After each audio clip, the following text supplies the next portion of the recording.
Hi everyone, and welcome to the Book Refuge, and welcome to a very special video. Today is my 2,000 subscriber congratulations Q&A. I asked you guys on my community tab what you would like to see for a 2K celebration, and you all said a Q&A.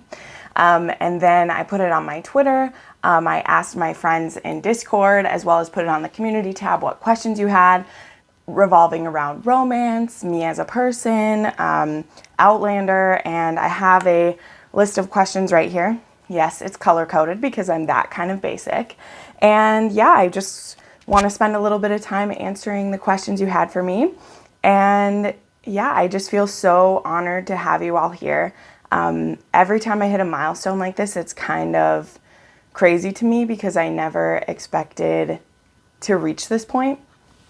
And obviously I'm nothing without you guys. And the entire purpose of this channel is just to share reading, find, other people who feel the same way about me as certain things. And I mean, this kind of doubles as my 2-year anniversary as well, because I started this back in April. And I was pretty sure that 2K and my second anniversary were going to happen around the same time. And it's kind of funny though, because, most of you haven't been around since this channel first started, but some of you have. And the crazy thing about YouTube, not just Booktube, is that growth happens really weirdly. Sometimes you'll struggle for years and years and years. And maybe it's not struggling. That's the thing. I would never call it struggles, because YouTube is something I do completely for fun. It is a, side project, a hobby, where I was already reading a lot of books. And granted, once I started Booktube, it really, really ratcheted up how much I used to read. Like if you go back to see, I was reading about 10 to 15 books a month. And I mean, look at this year, I've read 40 plus books every month this year. This last month was just 53 books in a month. And that is, I know back when I was in high school, that's probably what I was reading, because I would pick up 2 books a day from the library, because that's how many we could have from the school library. And I would be, done with it. The next day I would pick up 2 more. And if I was able to go to the city library, the county library, I would pick up 10 books and be done with them over a weekend. So I know that I used to read that much, but there was, a good probably 10 years in there where I never stopped reading, but I wasn't reading this amount. And so it's just been so amazing since I found Booktube, and even more so since I was willing to join it myself. And I really, really do think that especially smaller creator Booktube is just a home to me. I can't speak to a higher level of that. One of my best friends is a higher level YouTube or Booktuber, but she still doesn't see herself that way, which gives me hope that I won't get cocky or anything either. But anyway, so the first one I have is from Reskva Luridence. Sorry, please don't hate me for mispronouncing your names. I love you. And this one was, what are you doing besides reading to pass time these days? I don't have a super interesting answer for you. The answer is reading is all that I'm doing. I still try to get out to work out, but I'm usually listening to an audiobook when I'm doing that. I'm able to see a few of my friends who we don't have anyone in our lives that is really at risk from COVID-19. The only people we're risking is ourselves. And by that, I mean they don't have family members who are at risk. They're not at risk. They're not going into work where they could spread anything. So there's a few friends I'm able to see. If we were talking outside of COVID, and let's talk like that, I'm hoping for us to not be in it soon. And I hang out with my friends. I'm big into my church, which a lot of you know. You're very, very supportive of that. And we do lots of things together. We go to movies, we play games. I also, outside of YouTube, I have a podcast that I do about movies with my dear friend John. It's called John and Jenn Go to the Movies. And so that's something I do outside of Booktube. And then, yeah, I mean, I'm a pretty basic girl, so books are what I do for fun. I used to crochet a lot more. I don't now because I just don't have the motivation to do it, but that's something I used to do a lot too. Then I have some fun ones from Manda, Manda has been a longtime viewer of this channel. She has been one of my main supporters. She is an OG girl here. Thank you, Manda. And she just sent me some fun, like, quick ones, which were, what's your favorite food? This is super hard. This is super hard, right? It should be easier. But I'm going to say, just in regards to, like, how often that I would eat it, I really love sushi. And particularly, I really love a spicy crab roll. It's one of my favorites. So let's just go with that. Also, I'm addicted to now the dark chocolate Oreos. If I'm letting myself have, that's like a new thing, and you should find it because it's like an Oreo, but it's not as sweet, and it's just wonderful. So do yourself a favor and try that sometime. Favorite drink? I really like Diet Cherry Coke. I really like that. Or I like a chai latte, the Starbucks, but like I make it at home since Starbucks isn't open right now. Favorite color? I really like purple or blue, and like a teal blue or like a sky blue. And then purple, I like violet, or like, I like deep dark purples too, but I like violet purple as well. Kelly, from Cozy Reader Kelly. Kelly is also an OG. We have been in this booktube life together for a long time. She said, if I had a pet, what would I get? So I don't have a pet here. I miss pets. I'm from a farm. I would call it a hobby farm, even though there are farms all around me. And I loved, loved, loved having baby lambs when I was a kid. Feeding the lambs, playing with them, because sometimes they're almost like a puppy, but they're like fuzzy. But in general, like, I would have a dog if I had a house and space for them. For me, it's really hard to contemplate having a pet in the city just because I grew up in the country and I saw how free our pets could be, and they didn't have to be in kennels all the time or on a leash when you took them out. But in the city, I just feel like you have to be so much more careful and more worried about leaving them at your house too long. So I would get a dog. I would get a bigger dog because I really want a companion in that way. But someday I definitely want a dog.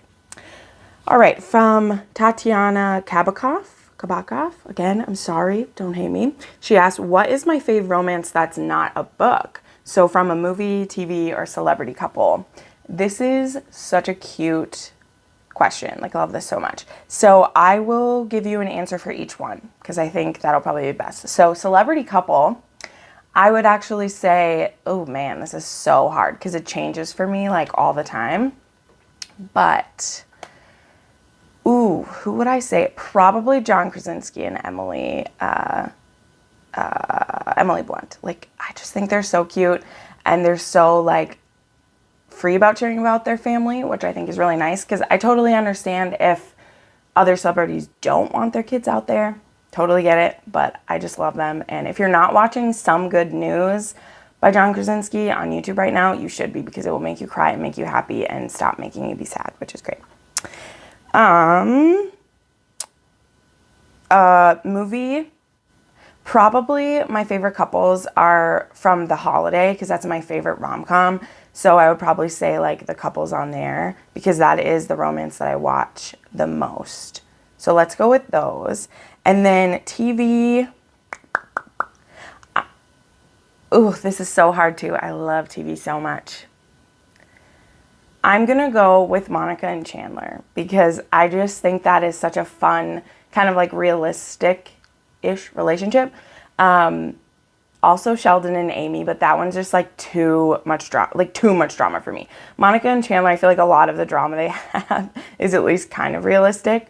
because they're just like, she's a chef and he like has an office job, and I think that that's really realistic. But yeah, I also relate to Amy in a lot of ways, not completely her awkwardness, but a little bit. So there's that. All right, what's been your favorite thing about being on Booktube so far? This is easy. Like, I feel like creators say this all the time, but it's you guys. I mean, I love every morning. I still answer every comment or give it a heart. Like, if I don't have anything to say back, I'll give it a heart. I still see everything you send me, and really in my heart for this channel, like, I'll just be honest, like, my ultimate goal of this is to be between 5 and 10,000 subscribers. Like, because to me, that's where I feel like you have enough action going on that, you know, this is a nice little side thing. Like, I plan to use anything I make from YouTube, which I'm just being honest with you. You know, we make a little bit of money doing this. Hopefully, that just started to happen for me, is going to go towards my student loans. So that's really like, if YouTube within 5 years from now had like paid off my student loans, which I'm supposed to be paying until 2032 or whatever, I will be so happy. Like, that would be everything I could ask for out of this. But yet I'm still able to interact with all of you. Like, I'm still able to every morning, well, throughout the day I answer stuff too, but every morning, just as I'm like starting work, I'll like pull up my comments and I answer everybody. The Outlander ones are always amazing. I love the conversations we get into. That is everything I wanted out of my Outlander videos, just so you know, is that I wanted to talk deeper with people who've read the books as me, because I have no one around me who's done that. And when I get into it with people on like the fan sites, they get really like bitchy about it. Whereas when it's in my channel, you've watched my video, you see how I'm reacting. I'm not mad at the people. I don't hate the actors. I just want to talk about the content. And you've all been so good about that. That's everything I wanted from it. And so anyway, point being, that's what I love about Booktube. That's my favorite thing, is interacting with you guys. And that's all that I want out of this. That's all I could ask. Like, anything else is a bonus, is people I've met and the people I get to talk with. That's what I want. What got me into Booktube, and what have been your greatest struggles so far?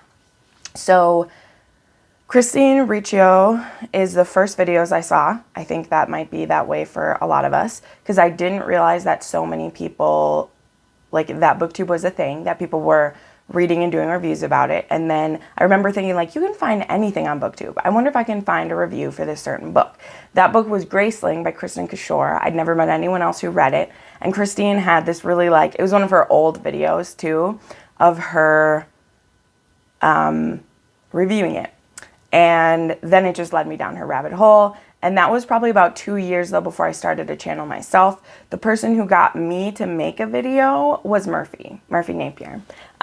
Because I saw how she did her earlier videos where she was just sitting in front of her bookshelf, and she got really in detailed. Specifically, this was about Shadow and Bone. I watched her review about the trilogy, and I was like, damn, if she can do that just in front of her bookshelves and she gave me detailed information. Like, that's why videos are always so long for me. Number one, I like to talk, and number two, I actually want to talk about the details.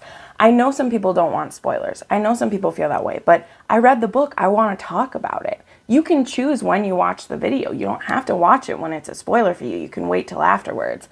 And I love that she like almost always has a spoiler section, even if it's a spoiler-free part of her video, and I really appreciate that. What have been your greatest struggles?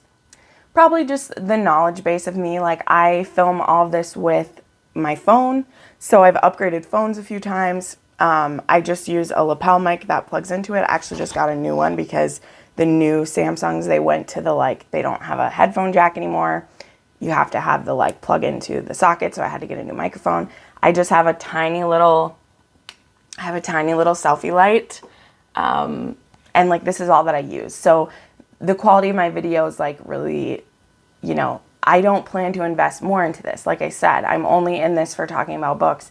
And I feel like if people want to talk with me about books, they're going to do it whether I have the huge fancy setup or whether it's just me and my phone. And I haven't had any problems having people talk about books with me so far. So, but that is a struggle, because I know some people just, like, won't even watch your video if you're, you know, lighting isn't great. I'm like, well, fine, you're superficial anyway, and I don't care. So there you go. What have you been most proud of at this point in your channel? Probably that I've stayed real so far the whole time. Like, I like talking with the camera. I like talking with you guys. I like sharing about my life. My biggest accomplishment probably is the Outlander videos. I know I've said that. That is something I've always wanted. And probably for about a year, I struggled with if I would go that detailed, because I was sure that I would get like 10 people watching my reviews of each episode, right? And so I had to make the choice of like, hey, my channel is finally starting, like I'm reaching that point where I can be monetized. Do I want to make this series of videos that's probably going to tank everything?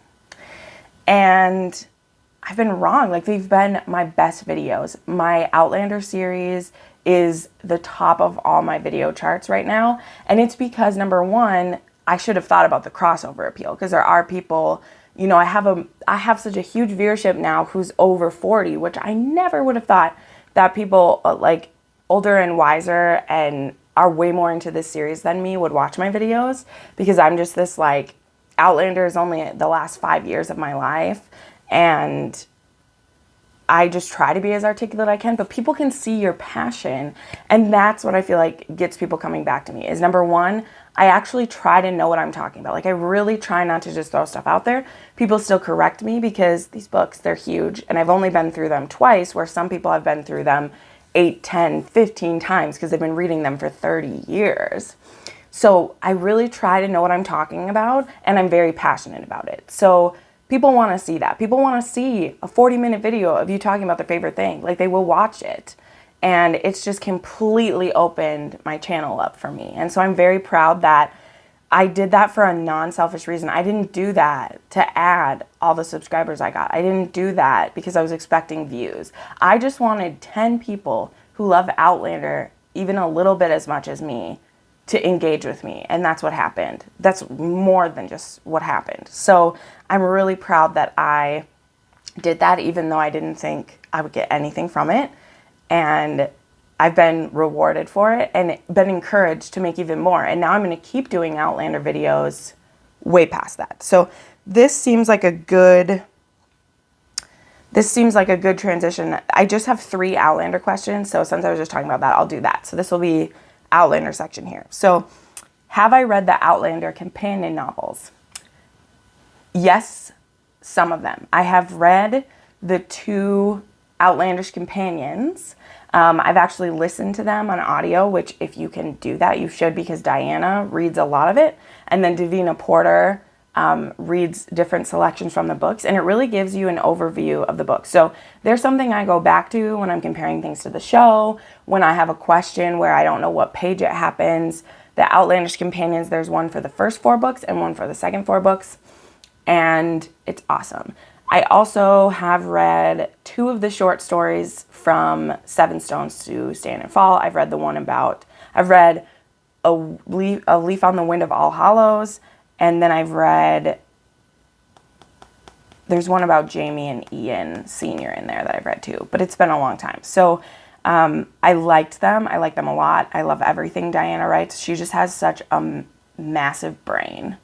Man, I wish I could have access to her so badly. Like, if that's something that comes of this channel someday, is that I'm able to interview Diana Gabaldon, I will die of happiness. Like, I'm done. I'm dead. I need nothing else in my life.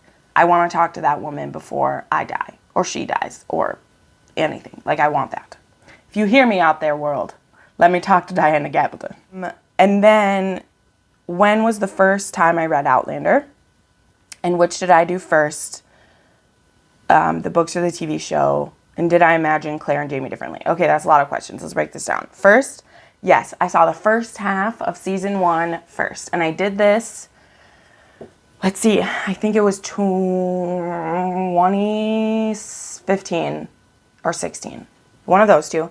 The second half of the season was about to come out on DVD. So all the episodes of the first season were out, but only the first half of the first season was out. I was in Barnes & Noble. It was on sale for only $10, the first half. So I bought it because I had been hearing a ton about it. And I watched it, and I was like, holy crap. So I watched the second half of the series illegally. Don't do that. Please support the show. I'm sorry. I was poor back then, and I couldn't pay for it. Now I can. And I was obsessed. So then after I finished the first season, during the break between 1 and 2, I read I was through, I think I read the whole series before the second season came out, or I was at least many ways up to it. So season 2 was the first season I saw with pre-knowledge of what was going on. And then, yeah. So, and then every season after that, I tried to reread that book before the season started. And then this year I reread 1 through 5 before the 5th season started, and I've continued on with it. Because hopefully the 9th book is going to come out. I don't believe it's going to be this year. I think it will be announced this year, and it'll be like the beginning of next year. Because, yeah, that's my gut feeling. But I love the books way more. Do I imagine Jamie and Claire differently? It's funny you say it. So I do see Sam Heughan as Jamie, but more rugged. Like, I see him a little bit taller. I see him a little bit more built. And I see him as a little less pretty.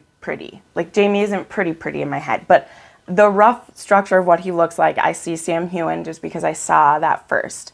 With Katrina Balfe as Claire, again, I like see her face, but Claire's voice is a little different in my head, and she's a little bit shorter and leaner and a little more smaller of a person. So basically it's like I see the actors, but like their body shapes are a little different.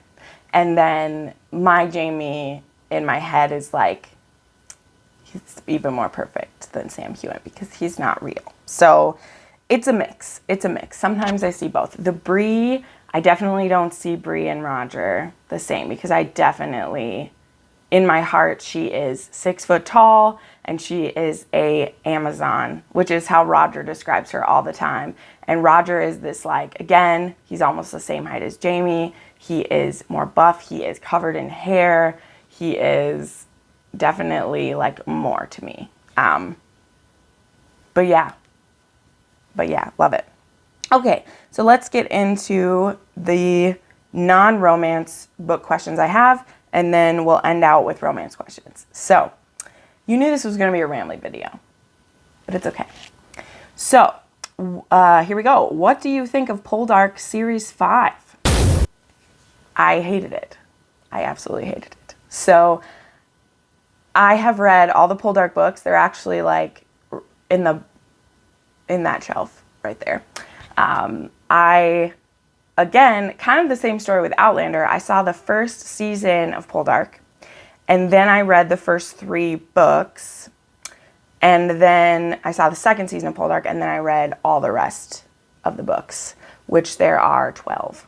And oh my God, those books are so good, and especially how they like, just decisions they made in season 5. Like, I knew they did like a time jump, but not a full-time jump. And then just decisions they made with just, I don't know. I'm so annoyed because the time jump, I love the Poldark children, and I love where they go with their lives. I love the situations they're in. I love how Ross and Demelza, how their relationship grew and matured, and just how deep their love is for each other, but they're not as like outwardly affectionate and showy as like a Jamie and Claire. They're more of, all of a sudden they have a moment where he's like, I couldn't live without you. You are everything I need. And it's just, I love them so much. I listened to most of these, which it actually was one of the first series where I listened and didn't read. I would read along with them sometimes, but the narrator, his name is, oh my gosh, it just went out of my head. Oliver Hembrow, and he is amazing. His voice for Demelza is what I hear in my head when I think of Demelza. I love when that happens. It's like Jim Dale. Like, I can't think of Harry Potter without hearing Jim Dale's voice in my head. I love it. I didn't like season 5 at all. yeah, I have had many suggestions. People want me to do like season by season comparisons of the books for that show. And I don't know. I might be brave and do it. I would need to reread the first like 8 books. I think I would need to reread, which, I mean, I'm up for it. I own all of them on Audible. So I would need to reread all of those first. And then again, like, would you guys watch that? Would enough of you watch that? I mean, for that now, like, it's more so that I know the amount of work I need to go. Like with Outlander, I was already caught up. I was already doing the reread and watching the show. So I didn't have to do a ton of research because I was doing it. Poldark, I would really have to do some research for it. So I would want people to watch that if I did that amount of research. But I love Poldark. I would do that. Okay. What is the best adaptation of a book you have seen, and what is the worst? Woof. I don't know, guys. They're never that great. That is difficult. Man. I don't know if I can say there's a best one. I can tell you what the worst one is. Aragon. It's an abomination. Oh my God, it's so bad. Sorry, Ed Spaliers. It is not your fault, but you should never have been cast as Aragon because you are blonde and tall and hunky and you shouldn't have been him. And then just the things that they had happen in that story, I'll never forgive them for ruining that. But it just wasn't the time yet to do a dragon show. That's the thing. Like, now's the time to do an Aragon. When we've seen what Game of Thrones can be, now's the time to do it. I can't tell you what the best is. Maybe the BBC version of Pride and Prejudice. Maybe. And that slides into another question I'll have in just a little bit. Because then Maria Barnes asked me, would I ever do book to movie adaptation videos? I'm not really that person. You should check out Dominic Noble if you want to see book to movie adaptations.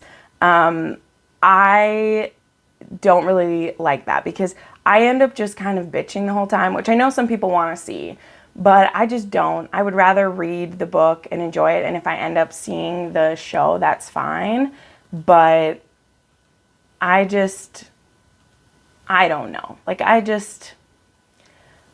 don't feel like I would be super valuable in that place, like, unless it's a book that I, like, really, really want. So it would depend. I think it'd be a case-to-case basis because the kind of books that are made into movies, like, they aren't ones I want to talk about. Like, spoiler alert, I'm definitely going to do it for the Bridgerton series that's coming out this fall. I'm definitely planning to review that show. So remember that. I'm waiting for a trailer to drop for that so I can do, like, a reaction to it because it would be fun to do. So, okay. Wow, we're talking a really long time and I still have all the romance questions. Okay, so let us dive into romance. So I had a lot of people ask me, what is the first romance novel you ever read? And what got me into reading? And then I had someone ask, what's the first Regency romance I ever read? How did I get into romance? So I had a few of those questions mixed in there. Let's start with what got me into romance, because I was into romance before I got into historical. Actually, so the first, like, romance I ever read was one of the Little House on the Prairie. So it was These Happy Golden Years. And it's so cute, too, because it's, like, my first age gap, which I didn't even know was a thing. But, yeah, he was 10 years older than her and starts courting her when she's 15 years old. And her father encourages it, which I just think is so different. But it was different back then. That was the first time that I was consciously aware of, like, wanting a couple to be together. And I was just super into it. So, yeah, Almanzo and Laura and she was so, like, not into it in the beginning, too. She's like, this dude's old and weird, and, like, why is he spending time with me? But then he, like, spends time with someone else once, and she gets jealous, and then she's like, well, I didn't want to go there with him, but I don't want anyone else to either. And I love that. I think it's kind of adorable and totally what we as women do sometimes. So, no shame, no shame. And then a Regency novel. So I was going to dig it out, but it is all the way in the back of my shelf. So the first one that I actively remember reading was this book that's called The Hellion Bride by Catherine Coulter, which is the second book in the Sherbrooke trilogy, which ended up being a series, not just a trilogy, but it's about these three siblings.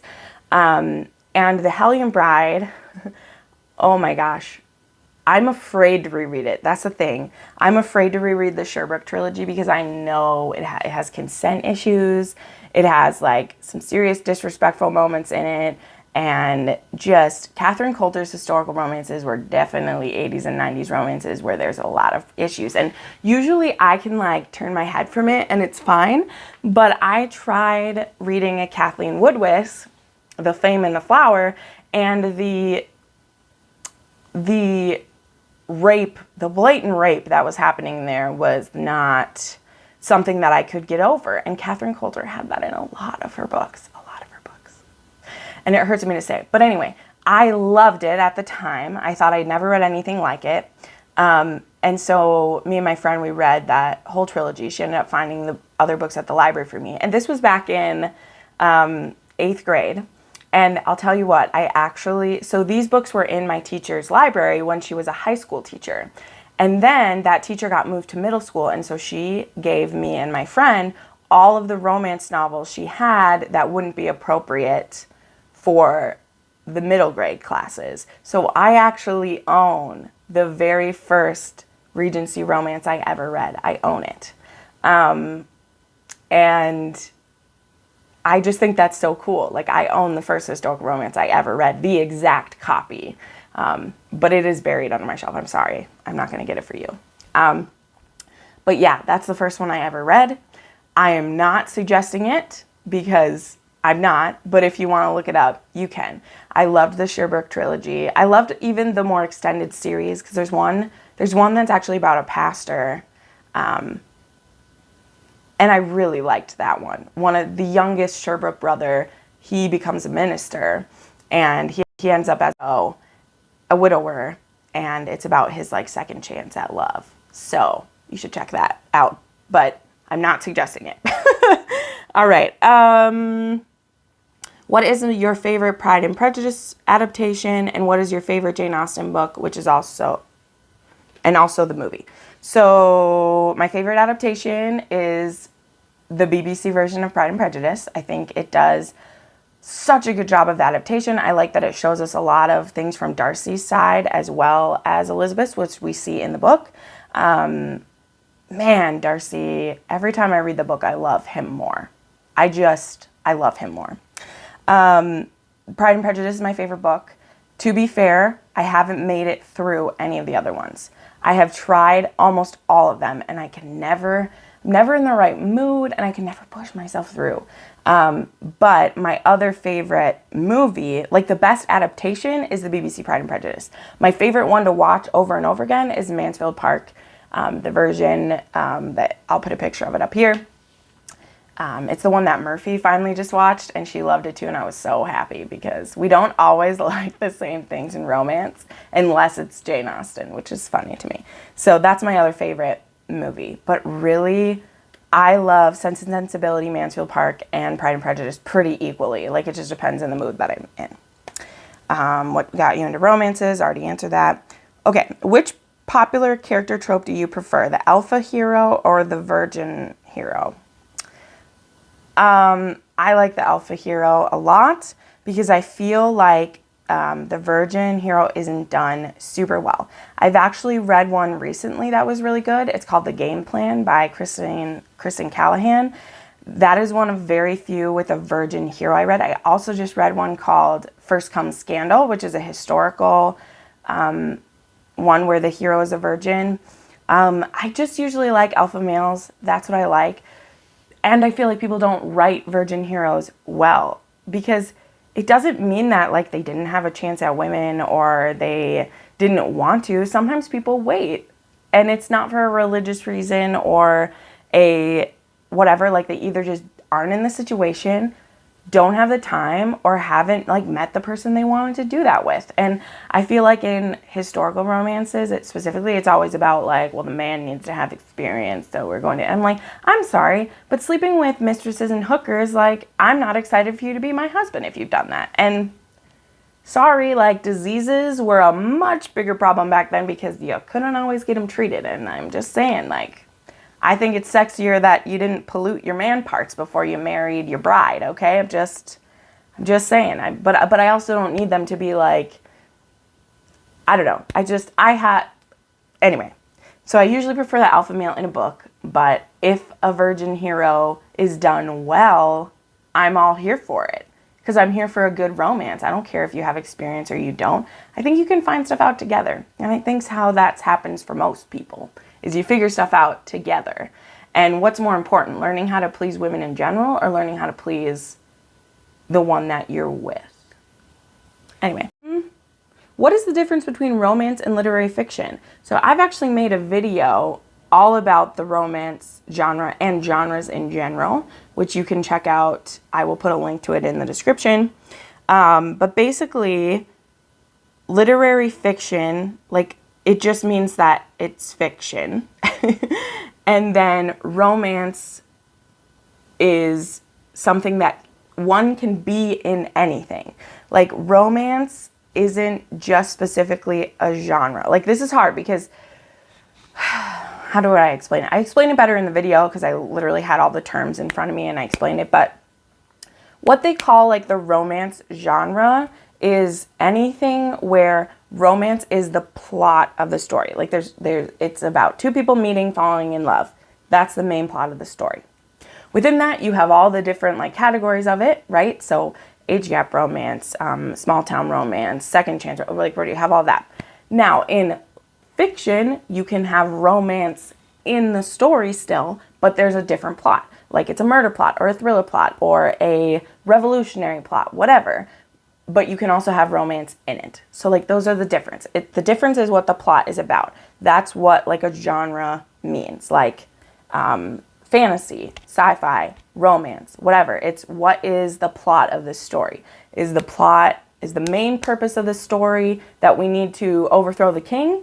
Or is the main plot of the story these two people have an arranged marriage, but also we need to overthrow the king, and we'll do that afterwards. So that's really how you tell the difference. Literary fiction often still has a romance in it, but when romance is the genre, it means that the main point of the story is the love. And anything else that's happening, you know, like that means like a romantic suspense. Like the romance is the main, but there's drama going on behind the scenes. So that's how you explain that. Romance is generally in everything. It just is. Do I ever get tired of romance? That is a sweet question for you to ask. I really don't. I really, really don't. Sometimes I'm not in the mood for a certain romance, but I can honestly say that I've never not wanted to be reading a romance. It's much harder for me to pick up anything else because I, in general, read for escapism. And I don't usually want to be reading, like, where there's a chance things are going to go badly. Because I just do. I read for pleasure. I read for escapism. I read to enjoy a new world. I'm not in it for the other things. So lately, like, reading fantasies, dystopians, sci-fi, like, it's been harder for me because I'm just not into it. So that's why you notice that my wrap-ups, my weekly vlogs, there's usually 2 or 3 fantasies a month and then 50 romances, which is what last month was. So no, I don't get tired of it. This is a romance booktube channel. That's just how it is, with a sprinkling of other things. So that's really where we're at with that. So you will always have romance from me. And then I just have 2 questions from Kelly. Kelly. She asked me, what are your favorite romances with minimal smut? Oh, Kelly, that's hard for me. Come on. And then where would I recommend starting with historical romance? So I do always suggest Julia Quinn. Lately, I'm not suggesting The Duke and I as the place to start because I realize now the problematic nature of that novel that I didn't realize just a couple years ago because it wasn't an issue for me. One of her earlier series, maybe, Splendid is a good one by Julia Quinn. Also, Man, I haven't read some in a while that aren't like heavily smut. I've been looking for historical romances with heavier smut, so that's an issue. Les Bradley nope, she has lots of smut in hers.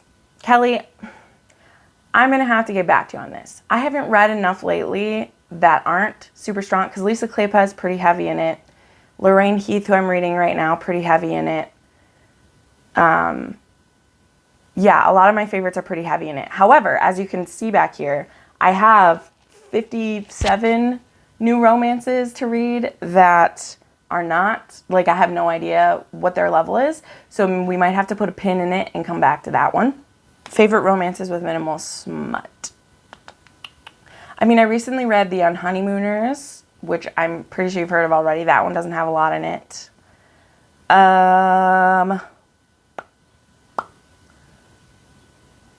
Dang, Kelly. You know that's hard for me, girl. Most of my books do. Haven't read any recently. I'll have to get back to that, too. I think I made a video recently where I did my, like, least smut to more smut video. But that may be a good video idea. Maybe I need to put one out where there's not a lot of smut in it. So I'll get back to you. That's kind of a fizzly way to end this. I'm sorry. I will share that with us in our Discord, I think, Kelly. Speaking of which, you can always join my Discord and ask me questions at any time, and I will answer them. If there's something you want to know more about, let me know. Shout out down below if you're interested in Poldark content. I'd love to do that. And thank you for getting me to 2K. This is because of you. I love you all so much. I look forward to more interactions with you. I'm so excited to see what happens with this channel next. Really all my dreams for it have come true already, like just to have friends to talk with and to talk about what I want, and I just love that. So thanks so much for joining me for this chatty 2K Q&A. It still astounds me that I can talk for 45 minutes straight with no one answering me back and just go for it. It's great. Anyway, thank you so much for watching. I put up new videos 3 to 4 times a week, and you can watch some more of them right now. Bye!